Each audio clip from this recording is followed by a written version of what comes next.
voudrais commencer par dire que quand le monde a été secoué par la crise financière internationale, l'impact immédiat a été la crise de l'emploi. Je veux dire simplement que le financement de l'emploi est un problème réel et qui n'est pas seulement le problème des gouvernements, mais le problème de toutes les structures qui impactent sur l'emploi. C'est la raison pour laquelle le volet financement occupe une place de choix. Et c'est pourquoi aussi je suis heureux qu'on ait pu en discuter aussi largement, aussi longuement, pour comprendre un peu que le principal défi dépendra de notre capacité à innover dans ce domaine. Et ce que nous avons entendu ici ces 2 jours montre qu'il y a de belles perspectives si nous savons tirer les leçons qu'il faut de toutes les belles idées et de toutes les belles propositions que nous avons enregistrées. La question, c'est que la question de l'emploi est un problème politique.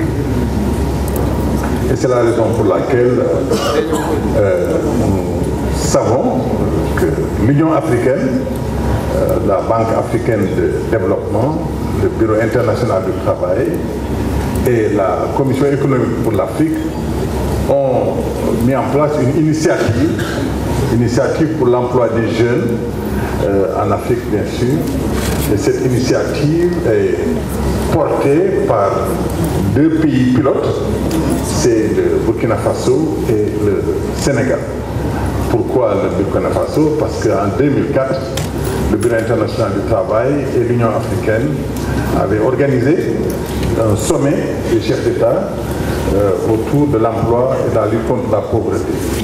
Pourquoi le Sénégal? Parce que l'Union africaine et les autres partenaires ont reconnu la volonté politique du chef de l'État Macky Sall à faire de l'emploi l'action prioritaire de son gouvernement.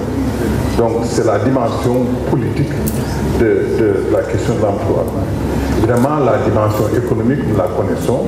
Nous savons tous que si l'emploi marche bien, s'il y a de plein emploi, et bien sûr, ça porte l'économie au niveau de la consommation, ça porte l'économie au niveau des activités, ça porte l'économie au niveau de la fiscalité, ça porte l'économie surtout.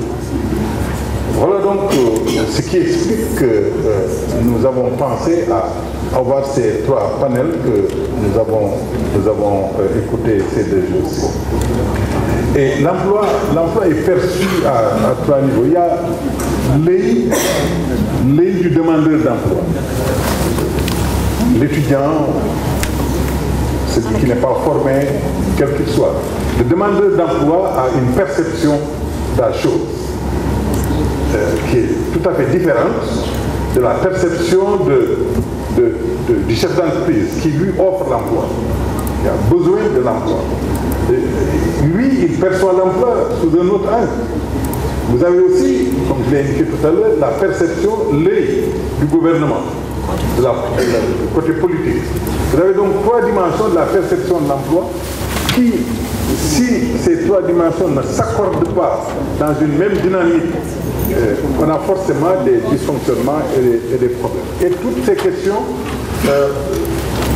d'une manière visible ou pas assez apparente, en tout cas, fait l'objet de toutes vos discussions ces 3 jours.